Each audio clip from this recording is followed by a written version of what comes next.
بسم اللہ الرحمن الرحیم نحمده ونصلی علی رسوله الکریم اما بعد بسم اللہ الرحمن الرحیم۔ عزیز طلبہ، آج ہم کنز الدقائق حصہ دوم سبق نمبر 313 شروع کر رہے ہیں۔ اس سبق میں ہم کتاب الدیات سے باب فی الجنین سے متعلق پڑھیں گے۔ اس باب میں مصنف علیہ الرحمہ جنین کو تلف کرنے پر جو سزا ہے اس سزا سے متعلق تفصیلاً بتائیں گے اور جنین کو تلف کرنے کی مختلف صورتیں اور ان کا حکم ذکر فرمائیں۔ تو عزیز طلبہ، آتے ہیں کتاب کی طرف۔ سب سے پہلے ہم عبارت پڑھتے ہیں باب فی الجنین ضرب بطن امرأة فألقت جنینا میت تجب غرة وهي نصف عشر الدية فإن ألقته حيا فماتت فدية وإن ألقت ميتا فماتت الأم فدية وغرة وإن ماتت فألقت ميتا فدية فقط وما يجب فيه يورث عنه ولا يرث الضارب فلو ضرب بطن امرأته فألقت ابنه ميتا فعلى عاقلة الأب غرة ولا يرث منها وفي جنين الأمة لو ذكر النصف عشر قيمته لو كان حيا وعشر قيمته لو أنثى فإن حرره سيده بعد ضربه فألقته فمات ففيه قيمته حيا ولا كفارة في الجنين وإن شربت دواء لطرحه أو عالجت فرجها حتى أسقطته ضمن عاقلتها الغرة إن فعلت بلا إذن۔ یہ باب ہے فی الجنین، جنین کے احکام کے بیان میں۔ جنین یہ صفت مشبہ مجنون کے معنی میں ہے۔ مجنون کہتے ہیں مستور کو جو چھپا ہوا ہو۔ جنین کہتے ہیں اسم الولد فی بطن الام قبل ان یولد، بچہ جب تک پیدا نہ ہو ماں کے پیٹ میں رہے اسے جنین کہا جاتا ہے، اور جب پیدا ہو جائے تو اس کو پھر ولید کہتے ہیں، اور پھر جب دودھ پینے لگے تو اس کو پھر رضی کہا جاتا ہے۔ مصنف علیہ الرحمہ اب تک کامل نفس اور موجود نفس کے احکام ذکر فرما رہے تھے۔ اب آخر میں جنین جو نفس مستور ہو، ابھی آنکھوں سے چھپا ہوا ہے، اس کا حکم ذکر فرما رہے ہیں۔ سب سے پہلے مصنف علیہ الرحمہ نے ضرب بطن امرأۃ سے جنین کو ضائع کرنے کی 4 صورتیں ذکر فرمائی ہیں۔ پہلی صورت یہ ہے کہ کوئی شخص کسی عورت کے پیٹ پر، بطن خاص نہیں ہے بلکہ اگر پیٹھ پر مارا یا جو ہے ایک پہلو پر یا دوسرے پہلو پر یا سر پر کوئی ایسی چوٹ لگائی یا کوئی عضو اس کا کاٹا جس سے اس کا جنین یعنی پیٹ میں بچہ گر جائے۔ ضرب بطن امرأۃ، اگر کسی نے کسی عورت کے پیٹ پر یا کسی بھی حصے پر، جسم کے کسی بھی حصے پر وار کی، مارا، فألقت جنینا، جس ضرب سے اس کا بچہ گر جائے، فألقت جنینا، تو پہلی صورت یہ ہے کہ فألقت جنینا میتا، کہ اس کا مردہ بچہ ہو جائے، تجب غرۃ، تو اس پر غرہ واجب ہے۔ غرہ کہتے ہیں عزیز طلبہ اول شیء، کسی بھی چیز کی ابتدا کو، غرۃ الشہر مہینے کی ابتدا کو کہا جاتا ہے۔ تو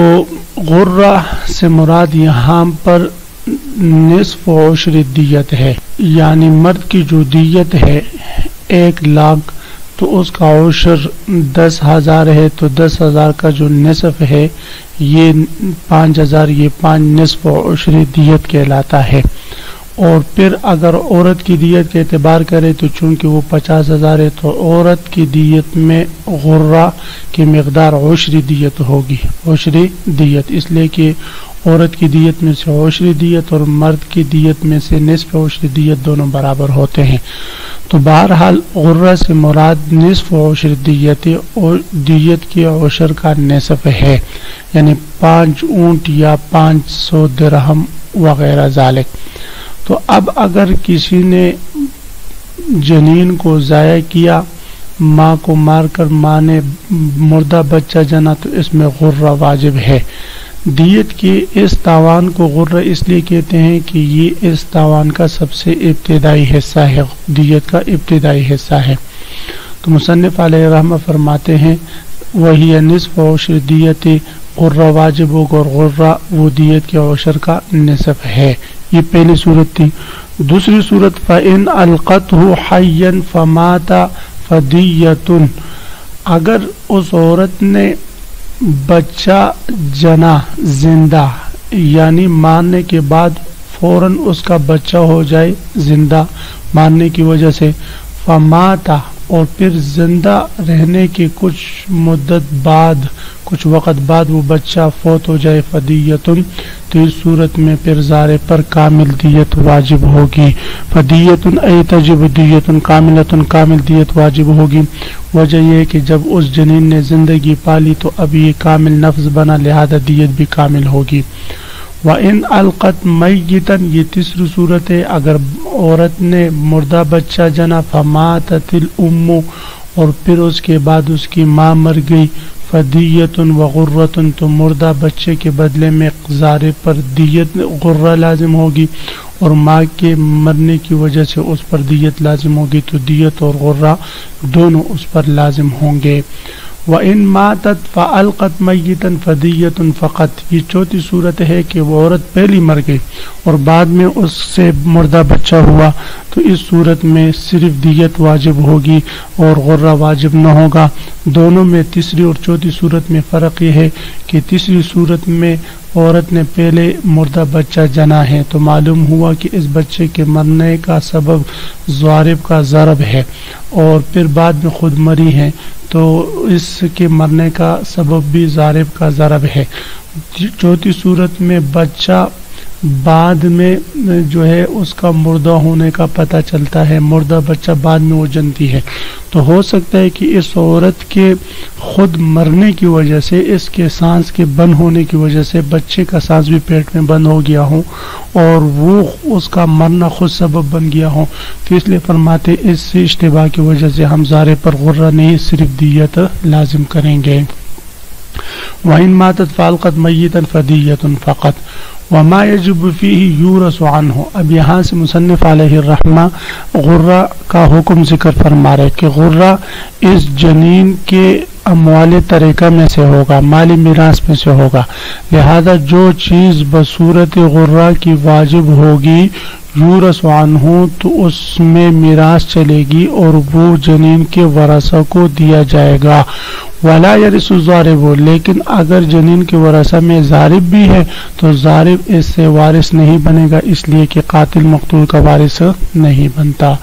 فلو ضرب بطن امرأته فألقت ابنه ميتا فلا عاقلة الأب غرة. صورت مسئلہ یہ ہے کہ اگر کسی شوہر بدبخت نے اپنی بیوی کو پیٹ پر مارا یا بدن کے کسی حصے پر مارا جس سے اس کا مردہ بچہ ہوا، وہ حاملہ تھی اور بچہ اس نے جنا، تو فرماتے ہیں کہ اس صورت میں باپ کے عاقلہ پر غرہ لازم ہوگا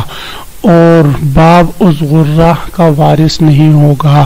فلو ضرب بطن امرأته، اگر کسی نے اپنی بیوی کی پیٹ پر مارا، فالقت ابنہ میتا، وہ حاملہ تھی جس ضرب کی وجہ سے اس کے پیٹ کا بچہ مردہ نکلا،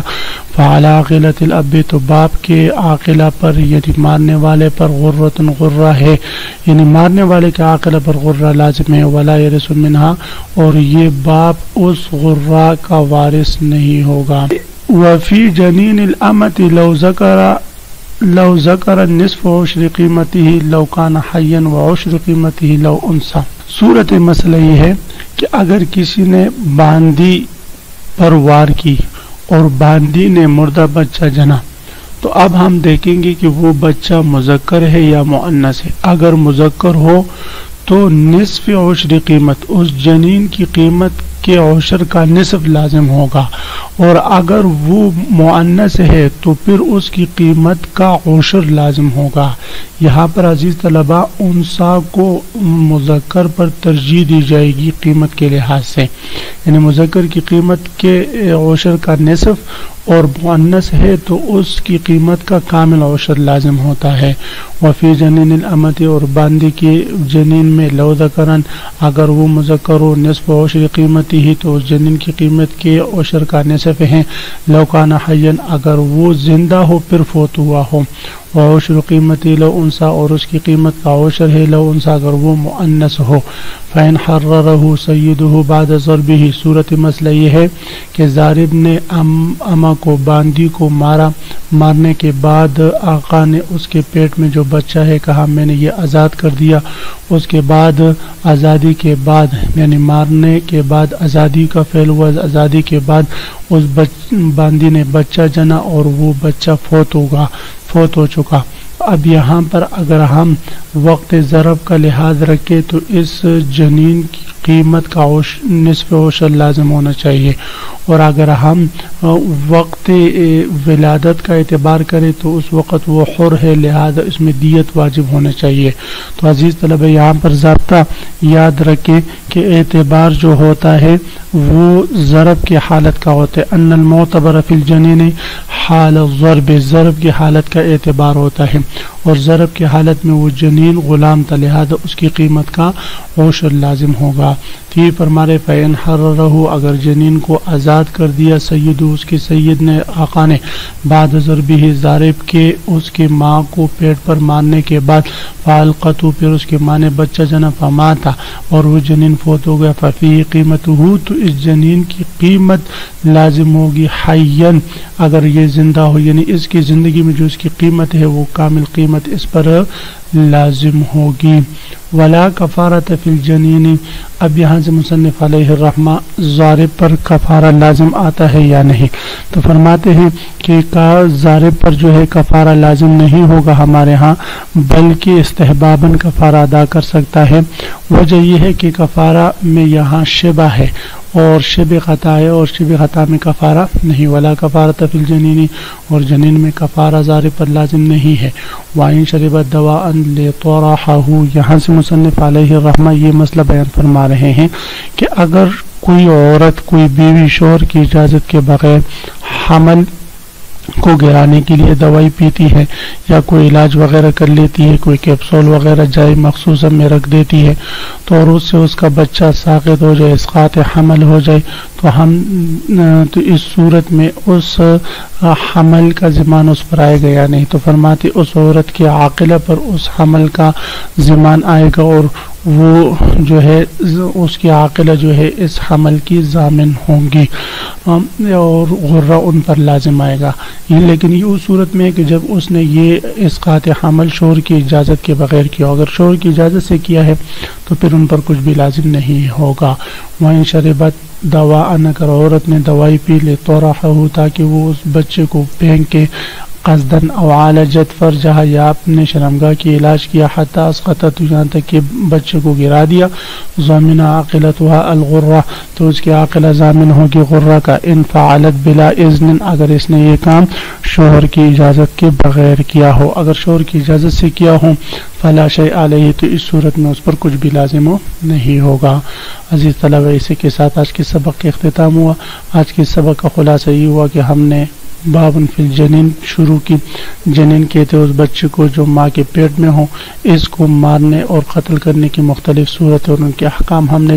جانے۔ اس میں ایک نئی بات ہمارے سامنے غرہ کی آئی، غرہ کے بارے میں آپ حضرات اس کی تعریف اور اس کی پہچان اور اس کی مقدار یاد کر لیں۔ وآخر دعوانا ان الحمد للہ رب العالمین۔